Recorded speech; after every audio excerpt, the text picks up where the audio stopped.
we're always told that, taking a vitamin is like the ultimate act of self-care. Right, the healthy thing to do. Exactly. It's supposed to be the shortcut to health, right? A Mhm. tiny shield against whatever.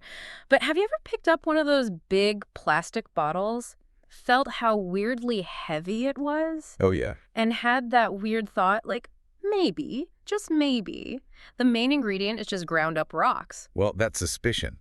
It's actually remarkably well-founded sometimes. We're diving into the world of synthetic vitamins and minerals today, the ones that get chosen not because they work well with your body necessarily, Uh-huh. but because they're the absolute cheapest ingredients you can possibly find. Right. And we're not just talking about supplements that maybe don't work that well, are we? No, not at all. We're talking about ones that could actually be actively dangerous. We're going to unpack these like low-grade imposters that can lead to toxic buildup, imbalance, all because, well, it seems like massive profit margins get prioritized over, actual human health. It's really a structural problem, isn't it? When you realize that many major vitamin brands are actually owned by huge chemical companies, pharmaceutical giants, even junk food conglomerates. Oh, wow. I didn't realize that. Yeah, the choice of ingredients suddenly makes this kind of cynical sense. They're optimizing for the bottom line, right? Bulk, shelf stability, using the absolute cheapest compounds, even if your body just can't recognize them, or worse, can't process them safely. Okay, let's get into it. Let's start with the fat-soluble ones, because that's where accumulation is the biggest danger, All right? day. So first up, synthetic vitamin A. I kind of think of this one as the toxic house guest that just crashes on your liver's couch and never leaves. Huh, that's a good way to put it. Synthetic A, you'll often see it listed as retinol palmitate or retinol acetate. Yep. It presents a major challenge because it has to convert into the active form your body can actually use. Okay. But that conversion process, it's highly inefficient for many people. And if the body can't convert it properly, what happens then? It doesn't just disappear, right? No, exactly. Yeah. Instead of helping, the unconverted synthetic stuff just builds up, primarily in your liver, like you said, and also your fat cells. It just sits there, accumulating slowly over time. Accumulating. That sounds bad. What are the consequences? Well, the consequences of that liver buildup are pretty serious. Yeah. For pregnant women, there's an increased risk for birth defects. And more generally, high levels of synthetic vitamin A can actually interfere with how other important fat-soluble nutrients work, specifically vitamins D and K2. Oh, so it throws other things off balance. Precisely.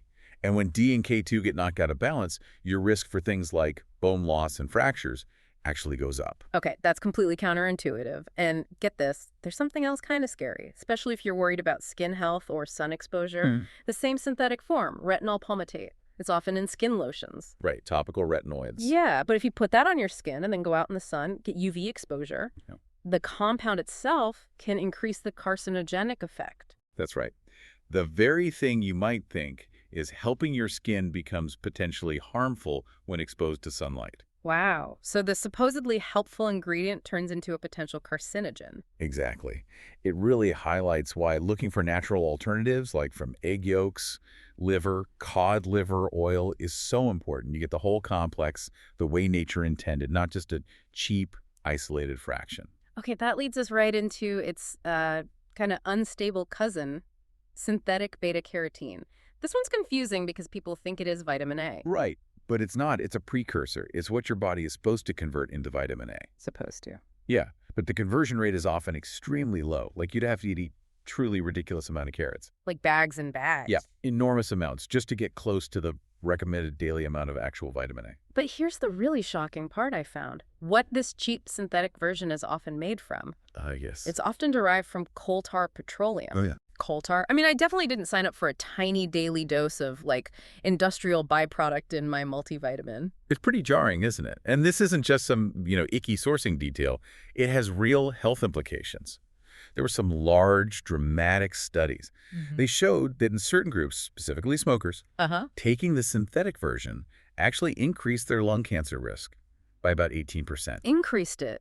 But isn't beta-carotene supposed to be protective? The natural form found in food generally is protective, but the synthetic one, in these studies, seemed to almost flip a switch and activate cancer pathways in lungs that were already vulnerable. Wow. Okay, so the cheap lab version acts completely differently from the natural food source. A profound difference. It's a critical distinction. Okay, let's pivot then. away from the fat-soluble ones that build up and into the B vitamins. Here, the issue seems less about accumulation and more about genetics and detoxification. That's a good way to put it. Yeah. Let's talk about synthetic B9, folic acid. Right.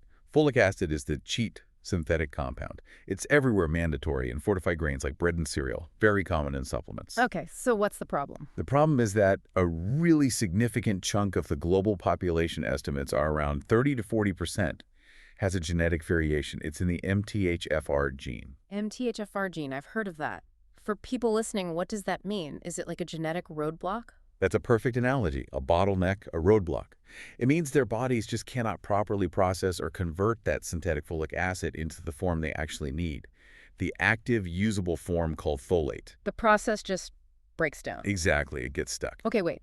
If nearly half the population can't process this stuff properly, and it's being deliberately added to staple foods like flour and bread, what happens to all that unprocessed folic acid floating around? Could this be contributing to like a widespread low-level health issue? It absolutely could be. The unconverted folic acid builds up in the bloodstream. And studies show this buildup can suppress the immune system and is even associated with an increased risk of certain cancers. So it's not just useless, it's actively detrimental if your body can't handle it. Precisely. Because the body struggles to metabolize it. So the takeaway here seems crystal clear. Avoid anything that says folic acid on the label. Yes. Look for the active form, folate instead. Or even better, just get your B9 naturally from food like dark leafy greens. Absolutely. Dark leafy greens are the best source. Okay. Does that same kind of synthetic problem affect other B vitamins, like B12? It certainly does. Synthetic B12 is usually cyanocobalamin, and you really can't ignore that cyano prefix. Yeah. Right, that's the tell, isn't it? It actually contains a tiny, tiny bit of cyanide. Correct. It's a very small amount. But yes, and beyond that, it's just a less bioavailable form. Your body needs its master antioxidant, glutathione, to convert cyanocobalamin into a usable state. So if you're constantly chugging energy drinks or taking high-dose multivitamins, which often load up on this cheap B12 form, you're actively using up your precious glutathione reserves just to detoxify the supplement itself. That seems incredibly counterproductive. You're taking something for health, but it's draining your body's detox system. Exactly. And that cumulative effect, the constant drain on glutathione plus the tiny cyanide load, can be particularly toxic for people who already have a higher chemical burden like smokers, or those with genetic pathways that aren't great at detoxification to begin with. You're essentially wasting your body's critical resources just trying to deal with a poorly chosen ingredient. You got it. The natural, much more bioavailable alternative is methylcobalamin. You find that easily in red meat and liver. Good to know. Okay, let's move into the minerals. This is where we really get back to the ground-up rocks idea from the intro. Indeed. Let's start with calcium carbonate. Ah, yes. This is often the first ingredient in those cheap, popular calcium supplements, right? And it's why the bottles are so incredibly heavy. That's it. It's literally chalk or pulverized limestone, rocks. And the problem isn't just that it's rocks. It's that we don't absorb it well. Very poorly absorbed. It's highly acidic too. And when people take it without the right cofactors like magnesium, vitamin K2, vitamin D, there's a real risk it doesn't go to your bones. Where does it go then? It can end up getting dumped into your arteries, contributing to calcification, or into soft tissues, even potentially forming kidney stones. Some studies link high intake of this form to an increased risk of heart attacks. Yikes. And you mentioned magnesium. There's a balance issue here too, right? A crucial one.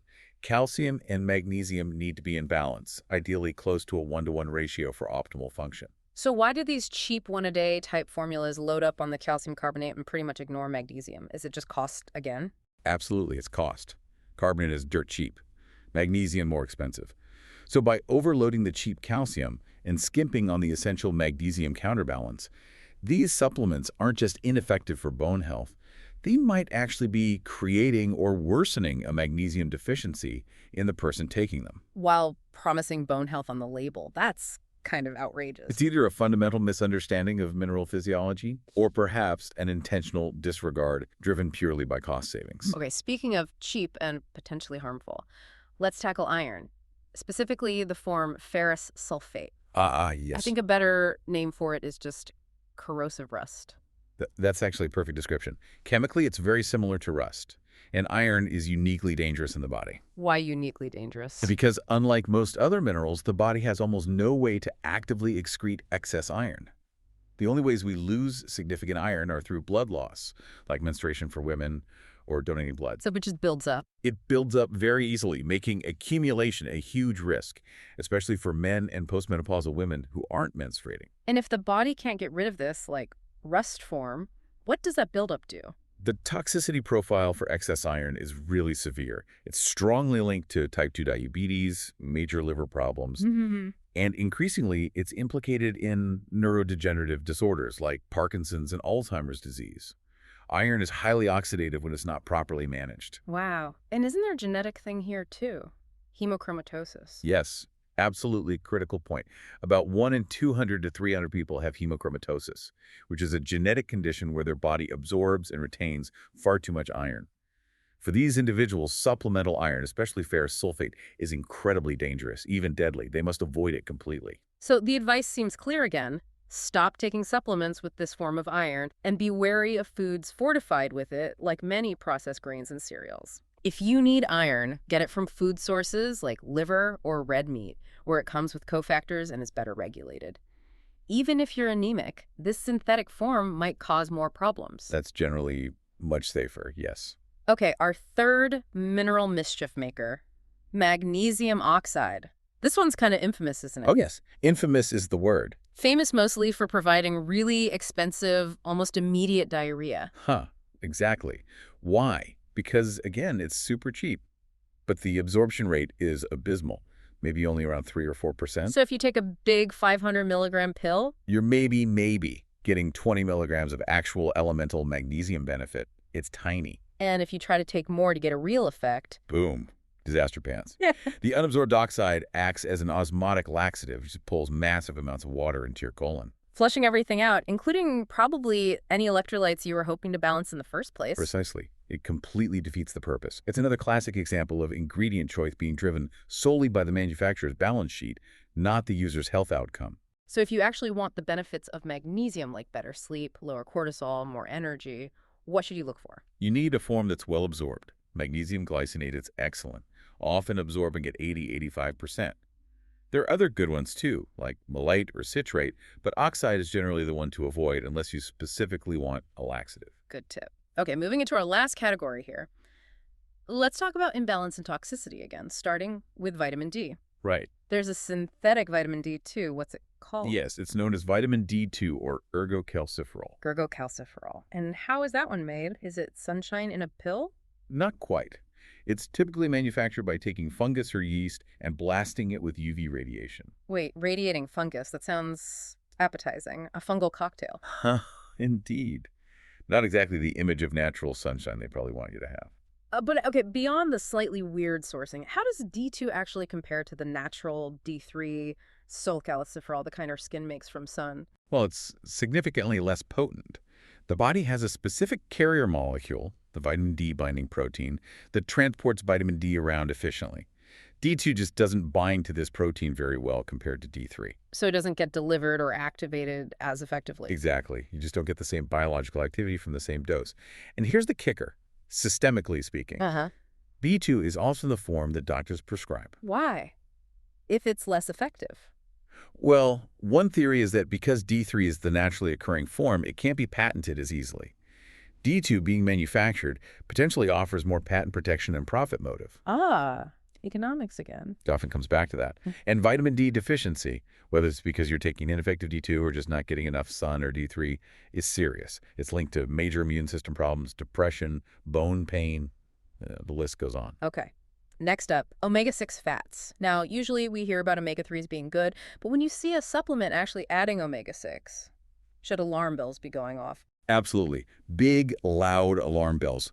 It's not that omega-6 is inherently bad, we need some, but the issue is balance. We don't need more omega-6 in isolation. What's the ideal balance supposed to be? Ideally, the ratio of omega-6 fatty acids to omega-3 fatty acids in our diet should be close to 1:1, maybe 2:1 or 3:1 at most. And what's the reality for most people eating a standard Western diet? The reality. The average person is consuming somewhere around 25 times more omega-6 than omega-3. Some estimates are even higher. 25 times. That ratio is just wildly out of whack. What does that do? That extreme imbalance is highly, highly pro-inflammatory. It fuels chronic inflammation throughout the body, which is a root cause of so many modern diseases. And where's all this excess omega-6 coming from? Overwhelmingly, it's coming from the massive consumption of industrial seed oils, things like corn oil, soybean oil, canola oil, sunflower oil, safflower oil. These oils often make up 25 to 30% of total daily calories for many people. Wow, a quarter of their calories from these inflammatory oils. Yes. It's a foundational driver of inflammation that no omega-3 supplement can realistically fix on its own. You have to reduce the omega-6 intake first. So adding more omega-6 in a supplement is just pouring gasoline on the fire. Pretty much. We need balanced omegas from whole food sources like fatty fish, grass-fed meat, walnuts, chia seeds, flax seeds, not isolated unbalanced oils. Got it. Okay, last one on our list, copper. We need copper, right? Trace amounts. Yes, copper is an essential trace mineral. We definitely need it. But too much, especially from cheap supplemental forms, can be toxic. Extremely toxic in excess. And the critical thing here, again, is balance specifically with zinc. How do copper and zinc relate? They compete for absorption, and they need to be in a proper ratio. You generally need about 8 to 10 times more zinc in your diet than copper to maintain a healthy balance. So if you take a supplement that's high in copper, maybe in a cheap form like copper sulfate, but it doesn't provide enough zinc. You completely mess up your zinc status. High copper intake can actually induce a zinc deficiency. And why is that bad? Beyond just zinc deficiency. Well, the major concern with excess, improperly balanced copper is neurological health. Copper is normally an antioxidant, but when there's too much, especially in the wrong form and without enough zinc to balance it, it flips. It becomes a pro-oxidant. It causes oxidation instead of preventing it. Exactly. It generates a lot of oxidative stress, particularly in the brain. It's been strongly linked to the formation of amyloid plaques, the kind seen in Alzheimer's disease. Amyloid plaques. Wow. Yeah. In fact, because of this strong link to neurotoxicity in Alzheimer's, some researchers are now calling excess, unbound copper the new aluminum in terms of brain danger. The new aluminum, that's a chilling comparison. It is. It highlights how dangerous mineral imbalances can be, especially when driven by poorly formulated supplements. Natural sources like shellfish, liver, even dark chocolate provide copper in a balanced form. Okay, so looking back across all 10 of these, from vitamin A and iron building up toxically, to folic acid causing genetic chaos for millions, to calcium carbonate basically being arterial cement. It really seems like it all comes down to the same basic problem, doesn't it? We're not really fighting the idea of the nutrient itself. We're fighting the cheap, poorly absorbed, sometimes harmful synthetic imposter that was chosen just because it saved the manufacturer money. That's the core issue. These aren't just minor details about chemical forms. These are fundamental mechanisms of potential toxicity. The difference between a genuinely helpful supplement and something that causes a toxic burden often comes down to just one or two words on that ingredient label. Synthetic, or the specific chemical name like oxide or carbonate or sulfate or cyanocobalamin. Right. Understanding those words, knowing which forms to avoid, can literally protect your liver's detox pathways, shield your arteries, preserve your brain health. It ensures you're actually supplementing for health, not just contributing to chronic accumulation and damage down the line. So the next time you reach for that shiny, maybe suspiciously heavy pill bottle, maybe flip it over, check that label really carefully, and ask yourself, am I actually buying a nutrient my body can use, or am I just funding someone's huge profit margin with a little bit of synthetic rust and some calcium rocks?